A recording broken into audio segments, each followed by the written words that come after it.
నమస్కార్ ఓం channel ప్రేక్షకులకు నమస్కారాలు. కరస్తే హేమాద్రం గిరిశనికటస్థే ధనపతో గృహస్థే స్వరుభుజామరసురభిచింతామణిగణే శిరస్తే శీతాంశో చరణయుగళస్తే అఖిల శుభే కమర్థం దాస్యేహం భవతు భవదర్థం మమ మనః. ఓ పరమేశ్వర, మీరు పర్వతంపై ఉన్నటువంటి ఓ జగదీశ్వర శివయ్య, ఎంత గొప్పవాడివయ్యని. నీ చేతి నుండా, నీ చేతి ప్రక్కలో చేతి నుండా నీ చేతి ప్రక్కలనే కుబేరుడు ఉన్నటువంటి ప్రాంతంలో ఉన్నటువంటి వాడు నీ యొక్క మిత్రుడవు, నీ యొక్క సఖుడు.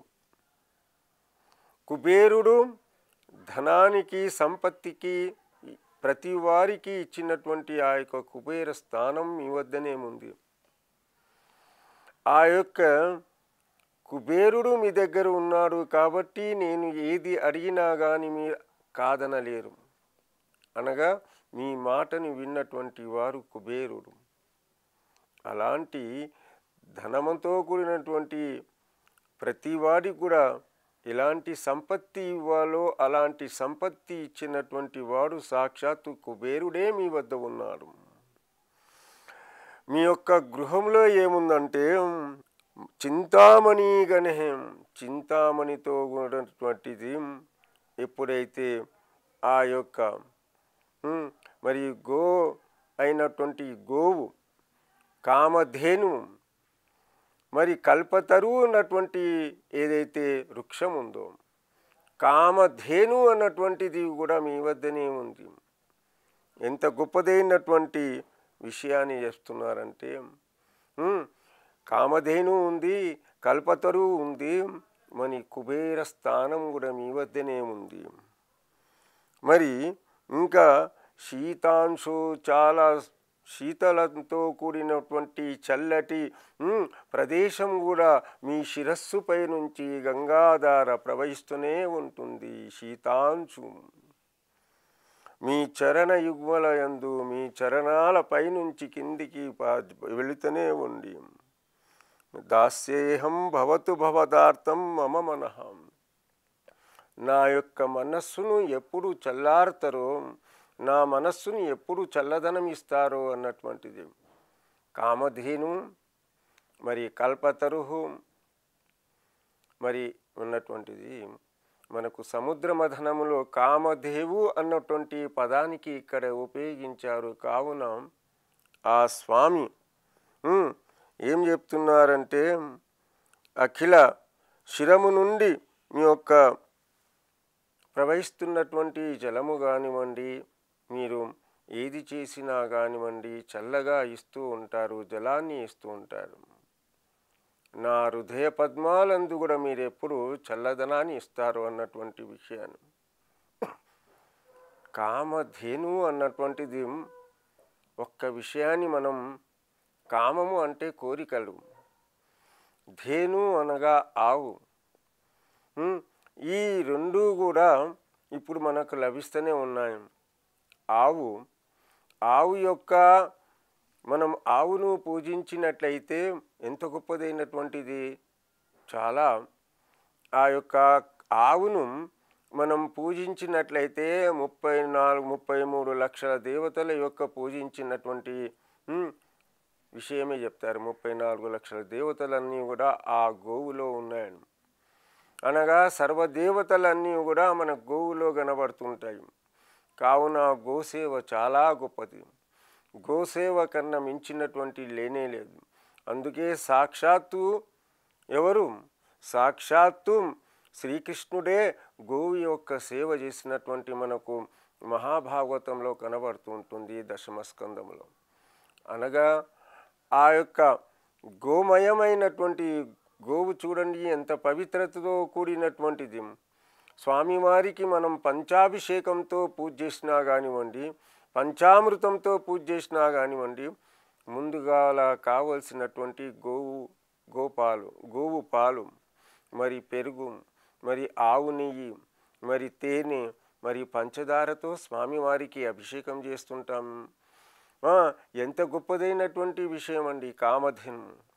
సాక్షాత్తు వెంకటేశ్వర స్వామి కూడా ఆ బ్రహ్మగా ఆవు రూపంలో వచ్చి ఎప్పుడైతే తపస్సు చేస్తుంటారో గోగర్భంలో, అనగా తిరుపతి కొండల్లో, ఆ యొక్క గోరూపంలో వచ్చినటువంటి ఎవరైతే ఉంటారో బ్రహ్మ గోరూపంలో వచ్చి నిత్యము ఆవు పాలు ఆ పుట్టలో ఇచ్చేవారు. అనగా ఆ స్వామివారి సాక్షాత్తు వచ్చారు. మనకందరు కూడా ఆ కథలు తెలిసే ఉన్నాం. అనగా దీని యొక్క అర్థం ఏంటి అంటే, కామధేను మీ వద్దనే ఉంది, కోరికలు తీర్చినటువంటి ఏదే అమృతపాయమైనటువంటి గోవు కూడా మీ దగ్గరనే ఉంది. ఆ గోవు యొక్క పాలు ఏవైతే ఉంటుందో, ఆ పాలు అమృతధారలు ఏవైతే ఉంటాయో, మమ్ము శక్తిని, మమ్ము బలాన్ని ఇవ్వడానికి ప్రయత్నం చేయండి. అది కావాలండి. నేటి సమాజానికి కావాల్సింది ఏంటి అంటే, స్వామివారికి మనం అభిషేకాలు చేస్తూ ఉంటాం. ఆవు యొక్క నెయ్యి ద్వారా మనం అభిషేకం చేస్తూనే ఉంటాం. ఆవు యొక్క పాలను మనం చల్లార్చిన తర్వాత దాన్ని పెరుగు చేసి ఆ పెరుగుతో మనం అభిషేకం చేస్తూనే ఉంటాం. కానివ్వండి, ఆవు యొక్క పాలు ఎంత అమృతమైనటువంటిదో చూడండి. ఒకవేళ మనం చిన్నపిల్లలకు ఆ యొక్క ఆవు పాలను ఇచ్చినట్లయితే ఏమవుతుంది? చాలా గొప్ప బలము, శక్తి, ధైర్యము వస్తుంది. అనగా దీంట్లో మనకు స్వామివారు ఏం చెప్తున్నారంటే, ఇక్కడ అన్నీ కూడా మీ వద్దనే ఉన్నాం. కామధేను మీ వద్దనే ఉందాం. మరియు కల్పతరువు లాంటి వృక్షం ఏదైతే ఉందో ఆ వృక్షం కూడా కైలాసంలో ఉంది. మీ యొక్క కుటుంబంతో ఉన్నటువంటి మారు సాక్షాత్తు భవానితో, సాక్షాత్తు శివానితో కలిసి, విఘ్నేశ్వర స్వామితో కలిసి మీ యొక్క కుటుంబంతో కూడినటువంటి ఎవరైతే ఉన్నారో, ఓ శివయ్య, ఓ పర్వతవాస అన్నటువంటి విషయాన్ని, కల్పతరువు కూడా ఆ చెట్టు ఎంత పవిత్రమైనటువంటి వృక్షమో ఒక్కసారి మనం ఆలోచన చేస్తే, ఎంత చల్లటి సామాన్యమైనటువంటి కల్పతరువు మనం తీసుకోండి, సామాన్యమైనటువంటి యాప చెట్టును మనం తీసుకోండి, ఎంత రావి చెట్టుని తీసుకోండి, తులసి చెట్టుని తీసుకోండి, ఎంత పవిత్రమైనటువంటి వృక్షాలు ఒక్కసారి మనం ఆలోచన చేస్తే, ఇవన్నీ కూడా బిల్వపత్రాల వృక్షాలు తీసుకోండి. సాక్షాత్తు బిల్వపత్రాల చెట్టు కాడ స్వామివారు సాక్షాత్తు అక్కడ శివయ్య ఉంటాడన్నటువంటి మనకు పురాణాలు చెప్తుంటాయి. అనగా ఆ బిల్వపత్రాలతో కూడినటువంటి ఏదైతే వృక్షం ఉందో, ఆ వృక్షంపై ఉన్నటువంటి బిల్వపత్రాలతో ఉన్నటువంటి 3 పత్రాలతో కూడినటువంటి పత్రం ఏదైతే ఉందో ఎంత పవిత్రమైనటువంటిది. అనేకమైనటువంటి రోగాలకు నయం చేస్తూ ఉంటుంది ఆ యొక్క బిల్వపత్రం. అంతేకాదండి, జ్ఞాన, కర్మ, భక్తి అన్నటువంటిది 3 మనకు ఆ పత్రాల్లో కనపడుతుంది. అనగా కల్పతరువు అయినటువంటి వృక్షం మీ దగ్గర ఉంటే, మా యొక్క భూలోకంలో ఇచ్చినటువంటి మీకు కావలసినటువంటి బిల్వపత్రాలలో ఉన్నటువంటి గూఢార్థం ఎంత గొప్పగా ఉందయ్యా ఓ శివయ్య అంటూ జ్ఞాన, కర్మ, భక్తి అన్నటువంటిది ముందుగాల ఏం రావాలండి? జ్ఞానము రావాలి. అనగా ఇది మంచిది, ఇది చెడు, ఇది కావాల్సింది, ఇది పాలధార ఉంది, ఇది మంచిధార ఉంది, ఇది మంచి నీళ్లతో ఉంది అన్నటువంటి జ్ఞానం కావాలి. అనగా ఉదయం ఉంది, సాయంత్రం అయింది, ఉదయం పూట నేను ఎలా తినాలి, ఎలా భోజనం చేయాలి, ఉదయం లేచి నేను దేవునికి ఎలా ప్రార్థన చేయాలి అన్నటువంటి జ్ఞానం కలవాలి. జ్ఞానం కూడా ఇచ్చినటువంటి వాడు ఎవరు? కేవలం మాత్రమే శివయ్య మాత్రమే. అందుకే జ్ఞానం. దాని తర్వాత ఏమొస్తుందంటే కర్మ. కర్మ ఏదైతే ఉందో, నేను చేసినటువంటి పవిత్రమైనటువంటి పనులు ఏవైతే ఉన్నాయో ఆ పనులన్నీ కూడా బావుగా ఉండాలి. ఆ పనులన్నీ కూడా జ్ఞానం ఎప్పుడైతే వస్తుందో కర్మ బావుగా నడుస్తుంది. కర్మ బావుగా నడుస్తుందంటే నేను చేయవలసినటువంటి ఏదైతే పని ఉంటుందో ఆ పని సక్రమంగా నడుస్తుంది. అనగా నేను ఉదయం లేచి మంచి స్నానాలు చేసుకొని శుభ్రమైనటువంటి బట్టలు వేసుకొని శివాలయానికి వెళ్ళాలి, ఇది కర్మ. లేదా నేను స్నానం చేయలేదనుకోండి, అశుభ్రతతో ఉన్నాను, దేవాలయానికి ఎలా వెళ్ళం. అనగా నా దగ్గర దుర్వాసన వస్తుంది అనుకోండి, దుర్వాసన అనగా ఒకటే అనుకుంటాం, దుర్వాసన అనగా మనం దగ్గర ఉన్నటువంటి చెడు వాసన. కాదండి. మంచి మనస్సుతో, మంచి బుద్ధితో, మంచి జ్ఞానంతో ఎవరైతే ఉండి ఆ యొక్క స్వామికి శివాలయానికి వెళ్ళి అభిషేకము చేస్తారో అది మంచిదైనటువంటి కర్మ. అది కావలసిందన్నటువంటి జ్ఞాన కర్మ భక్తి అన్నటువంటిది కూడా మనకు ఈ రెండూ బాగుంటేనే భక్తి వచ్చేస్తుందండి. అంటే మనం చేయవలసినటువంటి కర్మ ఎలాగైతే ఉందో, మనం చేయవలసినటువంటి జ్ఞానం ఎలాగైతే పొందుతామో అప్పుడు భక్తి వస్తుంది. అనగా మీ దగ్గర ఉన్నటువంటి కల్పతరు చెట్టు ఏదైతే ఉందో మీ కైలాసంలో ఉంది కానివ్వండి, మాకు ఇచ్చినటువంటి బిల్వపత్ర వృక్షాలు ఏవైతే ఉన్నాయో చాలా మహద్భాగ్యంతో కలిసినటువంటి మాకు కావాల్సినట్టుగా మీరు ఇచ్చారయ్యా ఓ శివయ్య అన్నటువంటి విషయాన్ని మనం తెలుసుకోవాలి. ఆ బిల్వపత్రం చూడండి, ఒకవేళ బిల్వపత్రం నిత్యం స్వామివారికి అర్పించి ఒక పత్రాన్ని మనం తీసుకున్నట్లయితే అనేకమైనటువంటి ఆయుర్వేద్య పరంగా కూడా అనేకమైనటువంటి రోగాలు నయమైతున్నటువంటి శివపురాణములు చెప్పారు. అనేకమైనటువంటి వైద్యశాస్త్రాల్లో ఉంది. బిల్వపత్రం చాలా గొప్పది అయినటువంటిది. షుగర్ లాంటిది, బీపీ లాంటి అనేకమైనటువంటి రోగాలను ఏమైతేనటువంటి వైద్యశాస్త్రములు చెప్పబడింది. అనగా బిల్వపత్రంలో ఉన్నటువంటి జ్ఞాన గుడార్థంలో వెళ్ళిపోతే ఇలా కనబడుతుంది, లేదా పైకి చూస్తుంటే 3 ఆకులే కనబడతాయి. కానివ్వండి, దాని యొక్క రహస్యం ఏంటి అంటే జ్ఞానము, కర్మ, భక్తి. ఈ 3 ఆకులతో కూడినటువంటి చూడండి, జ్ఞానము బాగుంటేనే కర్మ బాగుంటుంది, కర్మ బాగుంటేనే ఈ 2 బాగుంటేనే భక్తి వస్తుంది. భక్తి అంటే ఒకటే అనుకుంటాం, భక్తి అంటే భవ్యమైనది, విశాలమైనటువంటి, దీనికి అంతు లేదు, చివర లేదు, విశాలమైనటువంటి ప్రతి దాంట్లో కూడా భగవంతుని యొక్క నామస్మరణ చేసి ప్రతి విషయంలో కూడా భగవంతుడే ఉన్నాడన్నటువంటి భావనతో ఎలాగైతే ప్రహ్లాదుడు తాను ప్రతి రంగంలో కూడా ఎక్కడ పోయినా కానీ నా స్వామి ఉన్నాడు, నా శ్రీమన్నారాయణ ఉన్నాడు, అతడే నాకు రక్ష, అతడే నాకు కాపాడుతాడు అన్నటువంటి విషయాన్ని తెలుసుకున్నటువంటి వాడు కేవలం మాత్రమే భక్త ప్రహ్లాదుడు మాత్రం. అందుకే అంత సంపూర్ణమైనటువంటివి ఎక్కడ చూసినా కానీ అతనికి ఆ రూపాల్లో స్వామి దర్శనం ఇవ్వలేదు, కానీ అక్కడ వచ్చి స్వామివారు రక్షించారు.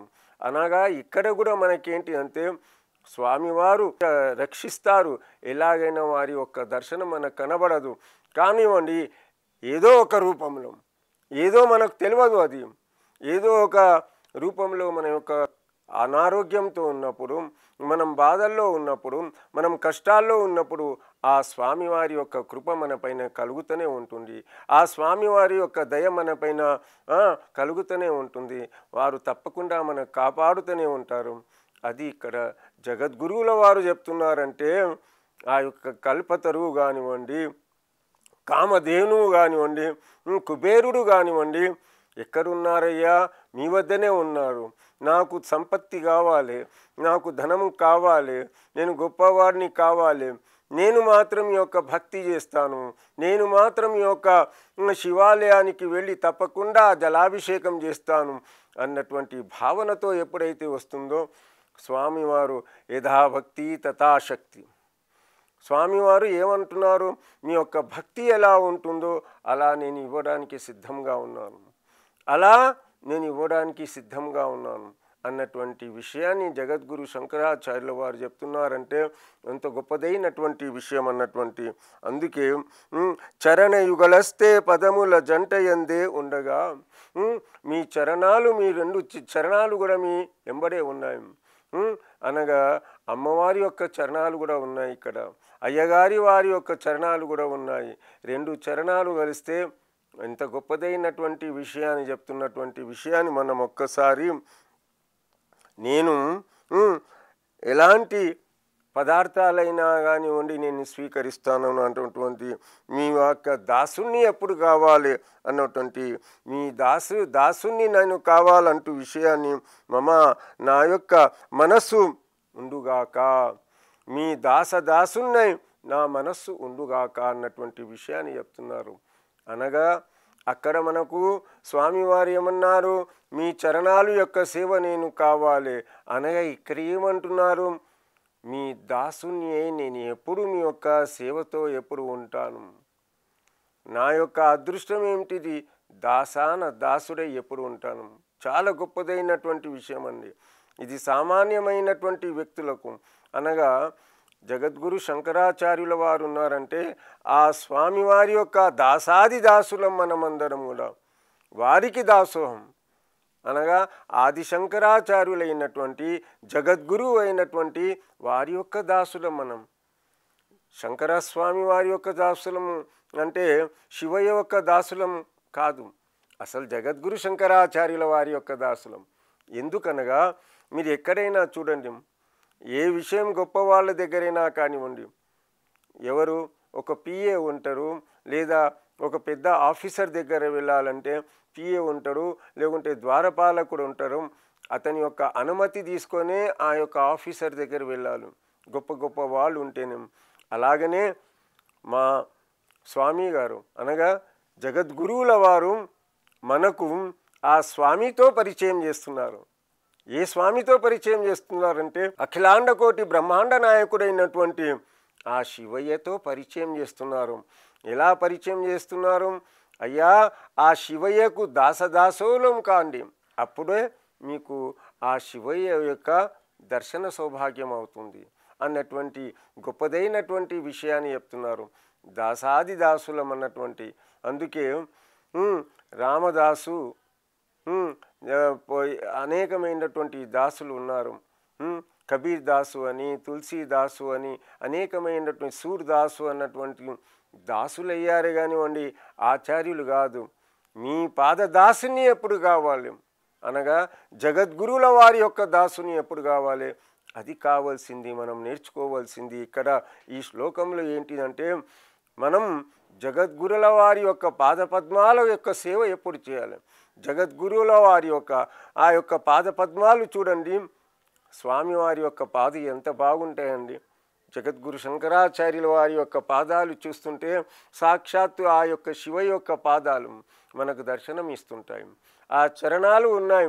ఆ చరణాలు ఎక్కడ యావత్ భారతదేశం అంతే కూడా ఆ కాలంలో ఆ భారతదేశం అంతే కూడా చరణాలలోనే అనగా ఆ కాలంలో ఏమి లేకుండే, ఏ విమానాలు లేవు లేదా ఏమీ లేదు. అలాంటి సందర్భాలు వాళ్ళు కాలినడకలో భారతదేశం అంతా కూడా పర్యటన చేశారంటే, తిరిగారంటే ఆ చరణాల సాక్షాత్తు శివుని యొక్క చరణాలే, సాక్షాత్తు ఆ పరమేశ్వరుని యొక్క పద్మాలు అనగా ఆ యొక్క పాదపద్మాలు ఎంత పవిత్రంగా మనకు ఆ స్వామివారి యొక్క చరణాలను మనం చూస్తుంటే ఎంత భాగ్యవంతులం, ఎంత అదృష్టవంతులం. అనగా ఆనాటి కాలంలో మీరు జగద్గురు శంకరాచార్యుల వారి యొక్క చిత్రపటాన్ని చూడండి, ఎంత అమృతమయమైనటువంటి ఆ పాదాలు, ఆ రెండు చరణాలు ఎలా సాగుతుంటే ఎలా ఆ యొక్క పద్మాలు పయనిస్తూనే ఉంటాయి. అనగా దీని యొక్క అర్థం ఏంటి అంటే గొప్పదైనటువంటి విషయం జగద్గురు శంకరాచార్యులు వారి కన్నా మించినటువంటి అద్వైత సిద్ధాంతాన్ని ప్రతిపాదించి మన యొక్క సనాతన ధర్మాన్ని ఇంతవరకు తీసుకొని వచ్చినటువంటి కారకులు, కర్తలు, ధర్తలు మన యొక్క భరత జగద్గురు శంకరాచార్యులు. ఈనాడు హైందవ సమాజం ఇంత గొప్పగా మిగిలి ఉందంటే, ఈనాడు ఇంత గొప్పగా మనం వినాయక చవితి కానివ్వండి, శరన్నవరాత్రి ఉత్సవాలు కానివ్వండి, బ్రహ్మోత్సవాలు కానివ్వండి, ఏదైనా కానివ్వండి చేస్తున్నామంటే ఆ జగద్గురు శంకరాచార్యుల వారికి మనం రుణపడి ఉన్నాం. వారు ఒకవేళ ఎందుకంటే సాక్షాత్తు సనాతన ధర్మాన్ని కాపాడడానికి వచ్చినటువంటి వారు కేవలం జగద్గురువుల వారు. అందుకే జగద్గురు అంటాం. వారు చెప్పినటువంటి మార్గం ఏంటిది? వారికి అసలు మనం నిత్యం పూజించాలి. ఆ జగద్గురు శంకరాచార్యుల వారి యొక్క ప్రతి ఇంట్లలో కూడా సాక్షాత్తు ఆ స్వామి శివుడే అంటూ ప్రతి ఇంట్లలో కూడా స్వామివారి యొక్క చిత్రపటాన్ని పెట్టుకొని ఆ స్వామివారి యొక్క చరణాలకు మనం నమస్కారం చేసుకుంటే మనం కోటి జన్మాల్లో చేసుకున్నటువంటి ఏదైతే పుణ్య పాపాలు ఉంటాయో ఆ పాపాలన్నీ కూడా వెళ్ళిపోతాయి. జగద్గురు శంకరాచార్యుల వారు పద్మాసనంలో కూర్చున్నటువంటి ఆ యొక్క రెండు చరణాలతో కూడినటువంటి ఫోటో మనం పెట్టుకుని ఆ స్వామివారికి దర్శనం చేస్తే మనం చేసినటువంటి ఎంత అదృష్టవంతులైతామండి. ఇది కృతజ్ఞత, ఇది ధన్యవాదాలు. అనగా జగద్గురు శంకరాచార్యుల వారి యొక్క అష్టకాలు చదువుతున్నాం, జగద్గురు శంకరాచార్యుల వారి యొక్క అమ్మవారి యొక్క సౌందర్యాల హరి చదువుతున్నాం, ఎన్నో పవిత్రమైనటువంటి గ్రంథాలు, ఎన్నో స్తోత్రాలు మనం చదువుతున్నాం. కానివ్వండి అది కాదు. జగద్గురు శంకరాచార్యుల వారు చేసినటువంటి ఏదైతే కార్యక్రమం ఉందో, వారు ఎలాగైతే సనాతన ధర్మానికి కాపాడడానికి తన జీవితాన్ని 32 సంవత్సరాలు ముగించి కేదార్నాథ్ ఆశ్రమాల్లో వెళ్ళిపోయారో, అలా ప్రతి వారు కూడా చేయవలసినటువంటి సమయం ఆసన్నమైంది. ఈ సమయం ప్రతి హిందూ జాతికి, ప్రతి సనాతన ధర్మానికి కావాల్సింది ఏంటి అంటే, ప్రతి వారు కూడా ఆ జగద్గురు వారి యొక్క పాదపద్మాల యొక్క చరణాల యొక్క ధూళిలో నడిచి, మనమందరం కూడా వారి యొక్క మార్గంలో నడిచి, మనం ఎక్కడైతే సోదరులు కానివ్వండి, సోదరీమణులు కానివ్వండి, ఎక్కడ బాధల్లో ఉన్నారు, ఎక్కడ కష్టాల్లో ఉన్నారు, అక్కడ వెళ్ళి వారికి రక్షించడం, మన ధర్మాన్ని మనం కాపాడుకోవాల్సినటువంటి పరిస్థితి ప్రతి వాళ్ళు కూడా ఆ స్వామివారి యొక్క మార్గంలో వెళ్ళి మనం రక్షించుకోవాల్సినటువంటి కర్తవ్యము, బాధ్యత ప్రతి వాళ్ళది ఉంది. అప్పుడే మన సమాజం బాగుగా ఉంటుంది. లేదా అంటే ఎక్కడ పెట్టినటువంటిది అనేక మంది ఇప్పుడు పీఠాధిపతులు ఉన్నారు, వారు చేస్తున్నటువంటి పని అదే ఉంది. ఎందువలన చేస్తున్నారు ఈ పీఠాధిపతులందరూ కూడా అంటే, నా జాతి, నా సనాతన ధర్మం ఎక్కడ పోతుంది, నా హిందువులు, నా సోదరులందరూ ఎక్కడ పోతున్నారు అన్నటువంటి రాత్రి పగలు ఒకటే వారికి ధ్యానం ఉంటుంది. ఒకటే నా సనాతన ధర్మం ఎక్కడ పోతుంది అన్నటువంటి చింతిస్తుంటారు. ఒకటే వారు ఏంటి అంటే, నా భారతదేశం ఎటువైపు వెళ్తుంది, నా భారతీయులందరూ, నా సోదరులందరూ, నా సోదరీమణులు అన్నటువంటి విషయాన్ని వారు రాత్రింబగలు 20 అదే ధ్యాసం. ఏ పీఠాధిపతికైనా కానివ్వండి, మనం ఒక్కసారి వారి పీఠాలకు కోటి కోటి చరణాలకు మనం నమస్కారాలు ఎన్ని చేసుకున్నా కానీ మనం జీవితం ధన్యమైపోతుంది. వారు చేసినటువంటి శ్రమ అలాంటిది. ఎందుకనగా యావత్ భారతదేశంలో ఉన్నటువంటి సంస్కృతి ఏదైతే ఉందో అది ఈనాడు ప్రతి రంగంలో కూడా పైకి వస్తుందన్నట్టే వారు చేస్తున్న తపస్సు. ఆ తపస్సు వలననే మనం బ్రతుకుతున్నాం. వారి యొక్క తపస్సు బలం వలనే మనం విదేశీయులతో మనం ఏ విధంగా అంటే ఆ విధంగా యుద్ధం చేయడానికి సిద్ధం ఉంటున్నాం. వారికి తపస్సు బలంతోనే భారతీయులందరూ కూడా ధైర్యంగా జీవిస్తున్నాం. ఇక్కడ మనం ఇప్పుడు దీని ద్వారా మనం తెలుసుకోవాల్సింది ఏంటి అంటే, భారతీయులకు మాత్రమే ఉన్నటువంటి కేవలం భారతదేశం మాత్రమే. ఇతర మతస్థులకు ఉన్నాయి, అనేకమైనటువంటి దేశాలు ఉన్నాయి. కానివ్వండి, మనం ఇక్కడనే ఉంటాము. ఇక్కడ జ్యోతిర్లింగాలు పవిత్రమైనటువంటి భారతదేశం ఉంది, పవిత్రమైనటువంటి ఆశ్రమాలు ఉన్నాయి. ఈ యొక్క దేశాన్ని వదిలి మనం సనాతన ధర్మస్థులం అందరం కూడా ఎక్కడ వెళ్ళాలి? ఒక్కసారి ఆలోచన చేయండి. ఇతర మతస్థులకు ఇతర దేశాలు ఉన్నాయి, కానివ్వండి భారతదేశంలో పుట్టి భారతదేశంలో ఉంటూ మనం సనాతన ధర్మంలో ఉండి మనకు తరతరాలుగా వచ్చినటువంటి మన కుటుంబాలతో ఉన్నటువంటి వాళ్ళమైతే మనం ఎక్కడ వెళ్ళాలి? ఒక్కసారి ఆలోచన చేయాలి. అనగా మన పీఠాధిపతులు ఎవరైతే ఉన్నారో, సత్పురుషులు ఎవరైతే ఉన్నారో వాళ్ళు రక్షిస్తున్నారు మన దేశాన్ని. మనం ఈనాడు చల్లగా ఉన్నామంటే మన కర్తవ్యం ఏంటిది? వారు చెప్పిన ప్రకారంగా మనం నడవాలి. వారు చెప్పిన ప్రకారంగా మన కర్తవ్యం పాటించాలి. వారు చెప్పిన ప్రకారంగా స్వాధ్యాయం చేయాలి. వారు చెప్పినట్టు ప్రకారంగా మనం గ్రామాలకు వెళ్ళాలి. వారు చెప్పిన ప్రకారంగా ఎలాంటి భేదాభిప్రాయాలు లేకుండా నాలో ఉన్నటువంటి పరమాత్ముడు, ఎదుటి వారిలో ఉన్నటువంటి పరమాత్ముడు ఒక్కడే అన్నటువంటి భావన రావాలి. ఒక్కడే ఉన్నటువంటి దైవత్వం అన్నటువంటి శివమయంగా ఉన్నటువంటి భావన ఎప్పుడైతే వస్తుందో, అలాంటి కులము లేదు, ఎలాంటి సాంప్రదాయాలు, అందరి యొక్క సాంప్రదాయాలు ఒకటే, పరమాత్ముడు అయినటువంటి వాడు ఒక్కడే అన్నటువంటి భావనతో ఈ ప్రపంచమంతా కూడా శివమయం. అందుకే వసుదైవ కుటుంబకం అంటారు. వసుదైవ కుటుంబకం అంటే సాక్షాత్తు పరమాత్ముని యొక్క కుటుంబం ఏంటిది? ఈ ప్రపంచంలో ఉన్నటువంటి నాది నీది అన్నటువంటి భేదాభిప్రాయాలు లేక అందరూ కూడా ఒకటే అన్నటువంటి సమాజం ఒకటే అన్నటువంటి విషయంతో మనం తిరుగుతుంటాము. కావున వసుదైవ కుటుంబకం అంటారంటూ.